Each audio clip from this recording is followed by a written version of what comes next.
evening. My name is Joseph Kowal. I'm Chief of the Fort Jervis Fire Department. What we have planned here for the next several weeks, we plan on bringing you some tapes and information of events that are going on throughout the Fort Jervis Fire Department, and also an important fund drive which we're about to start. Just to give you a little background about myself, I've been a member of the Fort Jervis Fire Department for 27 years. My company is Mahogama Cook and Ladder. I've been a driver and lieutenant and captain of this company, and moved up through the ranks to fire chief for the city, for the entire group of firefighters in the city of Fort Jervis. Recently, we've got two serious fires in the city of Fort Jervis, which cost the lives of 4 of our citizens. Last year, we found out that there is some technology available now which may enable us to help save lives throughout the tri-state area. What we're talking about is a thermal imaging camera. This camera enables the firefighters to see through smoke, to be able to see through heat through the walls. It picks up different degrees of heat, and you can actually look into a burning building from the outside and pick out the spot where the fire originated and where the fire is burning the hottest from the outside of the building by merely pointing this camera at the wall, and it'll tell you where the fire is inside the building, which enables the firefighters to get in quicker and to put the fire out. But more important, it allows us to see through the smoke in the fire and to get in to do rescues of people and children that may be trapped inside the fire. It's a very difficult job to fight fire. We usually get a call. We respond from our homes to the truck houses, pick up the engines in a ladder truck and rescue, respond to the fire scene, and when we arrive, there's usually heavy smoke condition is usually the first thing we see. And smoke that's so thick that you can't even see your hand in front of your face. And our first job is to try to get inside the building to see if there are any people trapped inside the building, and we do a quick search of the building. Whether we know there's people in there or not, we still try to do a quick search of the building and to... Hi, Joe. This gimmick that you're coming up with now, that is not strictly for homes or burning homes. Do they use this into such as forest fires that you have in the area in case people are lost in the woods? Or is it going to help the police department to combat crime and stuff like that? It can be used in many ways. As far as forest fires, you can pick up any embers that are burning underground through the heat generated from the embers. It doesn't have to be that much heat. There are some films that we're going to air on Access 8 where, as you'll see, a man will place his hand on a book and then take it off and open the book, and you'll be able to see his handprint all the way through the book. That's how sensitive this camera is. It picks up the slightest difference in heat. As far as searches, we can search at night without lights. You don't need lights. You can just look at the screen, and it's no different than looking at a black and white TV. It almost looks like you're looking at a negative from a film.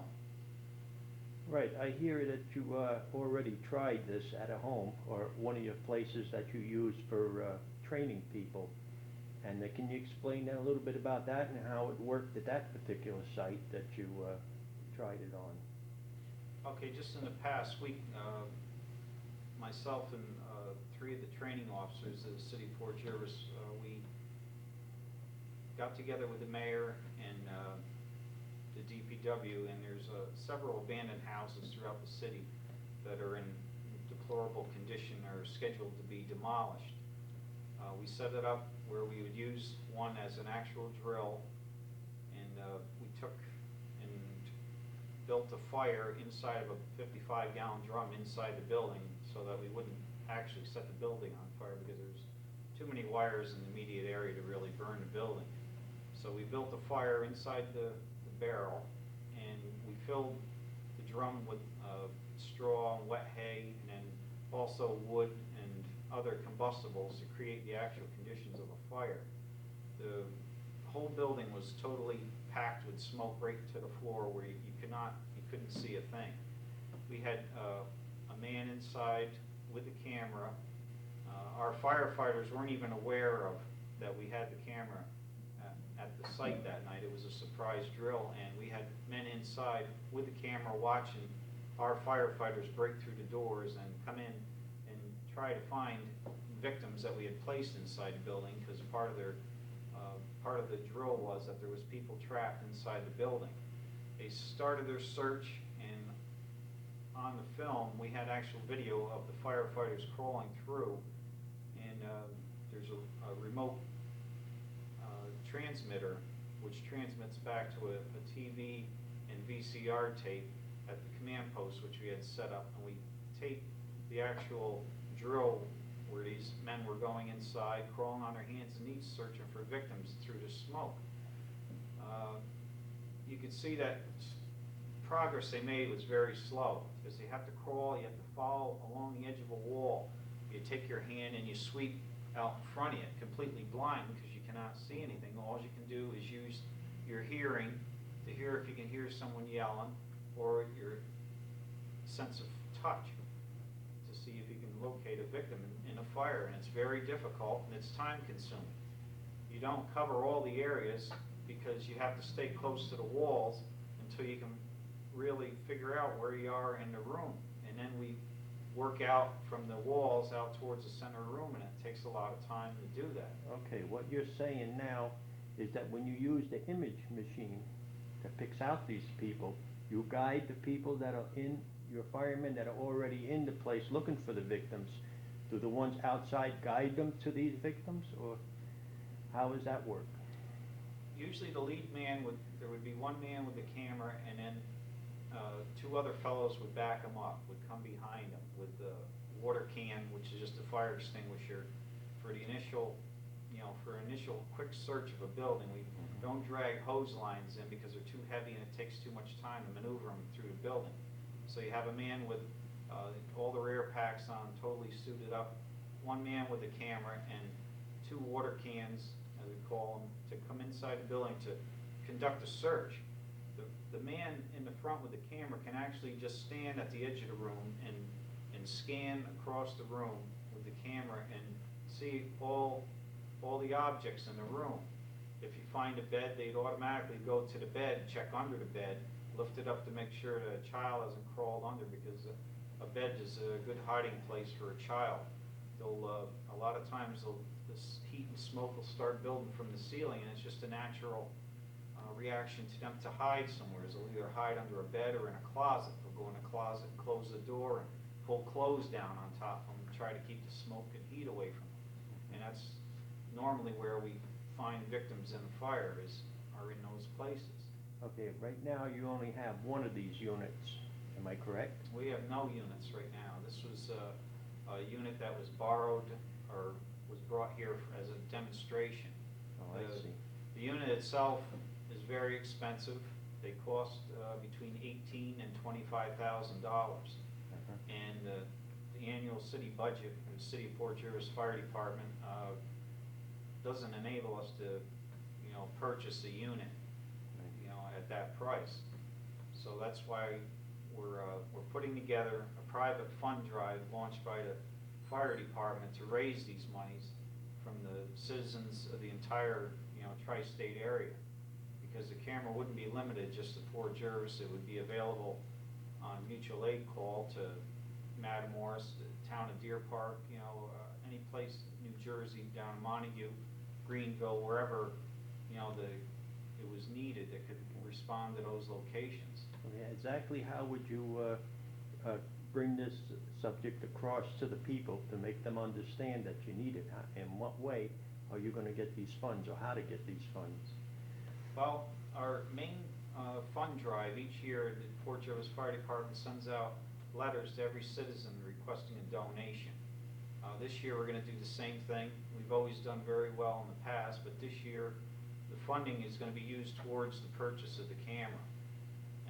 Besides that, we plan on doing some other social events such as a dance, a dinner dance, where we've already have a DJ that's gonna donate his time to play the music, and we have to find a place to hold the dance.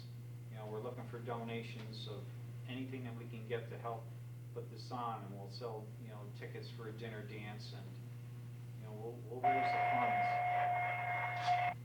Once again, my name is Joseph Kowal. I'm Chief of the Port Jervis Fire Department, and we're just talking on thermal imaging cameras and firefighting in the city of Port Jervis. Like I was saying before, we're trying to raise the funds to purchase this camera. And if we're lucky enough, we'd like to purchase two, where one could remain outside the building, or if we had dual floors on fire, we could use it on dual floors on the first and second floor. I know they're very costly, but it's a life-saving piece of equipment. We are asking for donations to be a little bit larger than what we have received in the past. I know money is tight to people, but you think of your kids, you think of your loved ones, and if you can spare $25, it really isn't that much, you know, to help out yourself and your family. Well, I personally think it's a great idea for our fire companies to have them. Now, is it planned that only one fire company is going to have this, or is it going to go through all of the companies? I think we're going to use it on a rotation basis. I don't think it would be fair to pin it down to one company. Probably each year we'd rotate it to a different unit. Possibly, if we do possibly end up with 2 units, one would be kept in the chief's vehicle.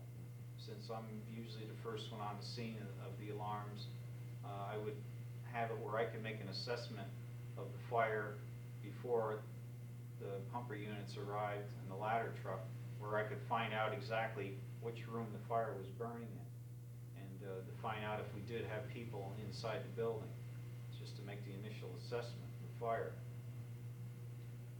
And like I say, it would be available throughout the county. We plan on setting up a rapid intervention team, which is a group of firefighters that are set up to rescue our own firefighters. And if once that is set up, the camera will probably be with that unit that's acting as the intervention team. What that team usually does is just stand by in case there's a problem inside the building where firemen get trapped. These guys go in and save our guys and bring them out. They should have a ceiling collapse. It's a requirement by OSHA regulations now that we set up teams like this. So, Well, then you would have, then it would be understandable that you would have to train a group from each department, fire department. each company, yeah, right. throughout the department. Right, so whoever needs it, or your company would send your TAC team to that company that needs it.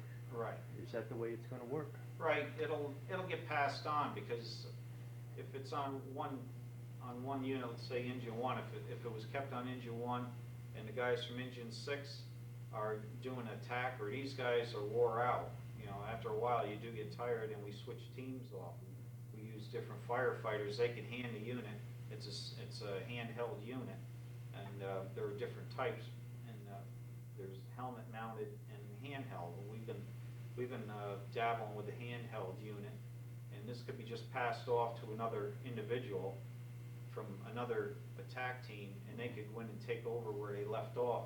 So all the companies would be trained in the use of the camera. Really, it's fairly simple. There's an on and off button, and there's a pause button on it, which just pauses this to keep the battery drain, you know, to a minimum.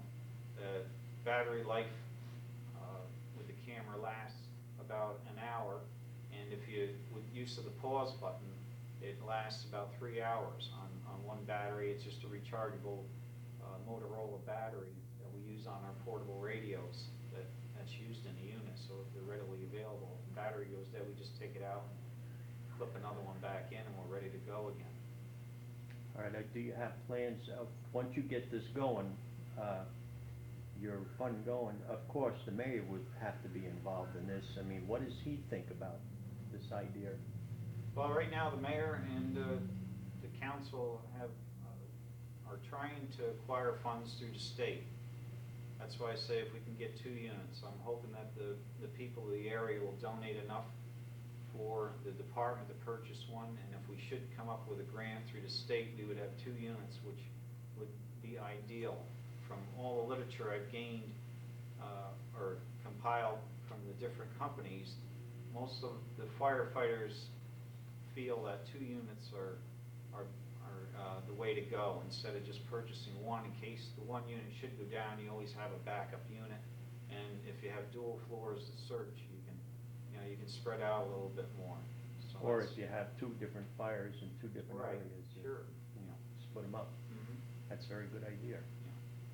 This can be used in hazmat conditions too, where you have a spill from a hazardous chemical on, we're in the corridor of Route 84, and we have a lot of large trucks. We have a railroad train, cargo trains that come through here. North Fork Southern plans on running 32 freight trains a year, a day through the city of Port Jervis here. So which is going to increase the amount of accidents. That they may have an accident where they may have a spill. With the camera, you can pick up the fumes.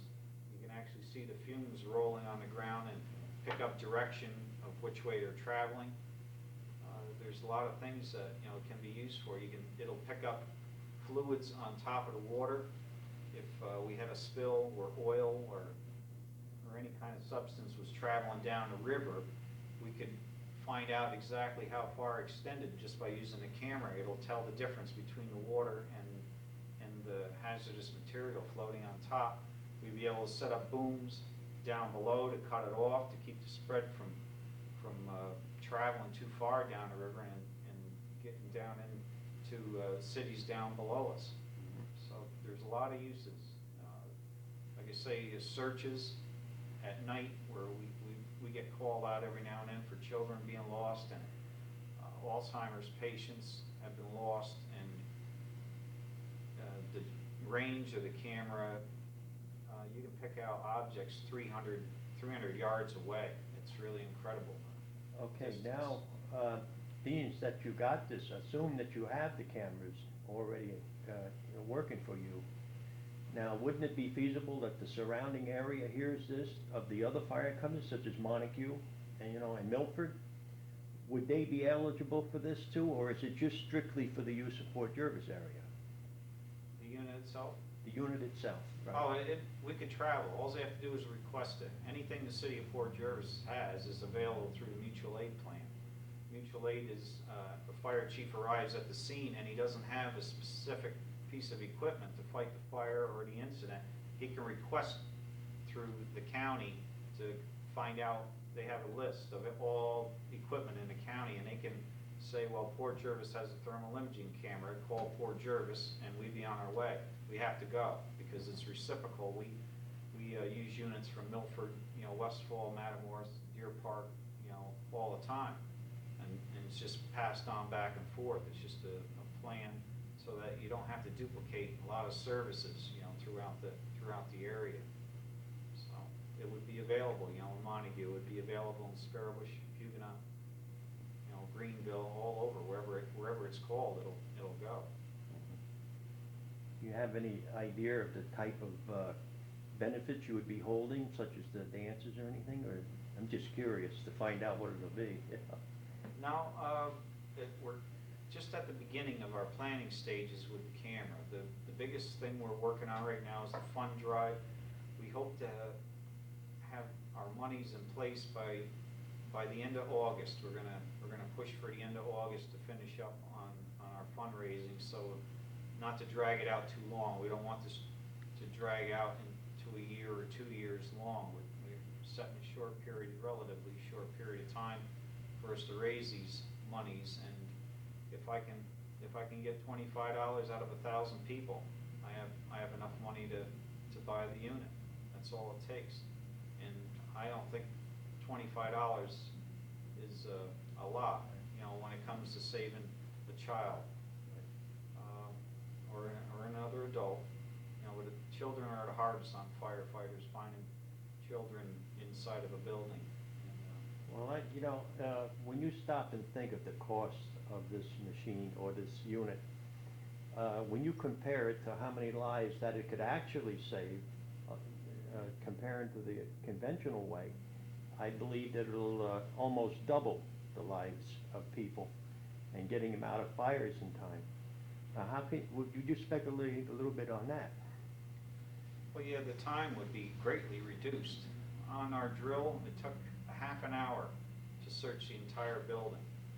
With the camera, I think we could quick search within 10 minutes. You could do the entire building because it's like walking around in a regular atmosphere, like right in this room here.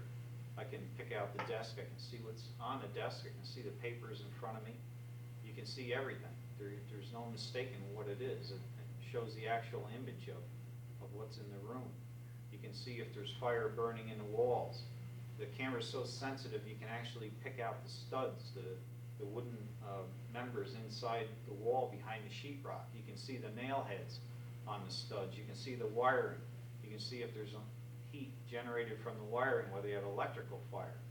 You can, after the fire is knocked down pretty well out, we usually spend hours and hours making sure that the building is not going to catch on fire again. We wait until every last wisp of steam is dissipated from the fire scene, which takes up a lot of our time. We're only volunteers, these guys that give up their jobs and their time with their family to, fight these fires, and with their training and all. But with the camera, you can just scan the room and scan through the ceilings, and you can see whether there's something above you.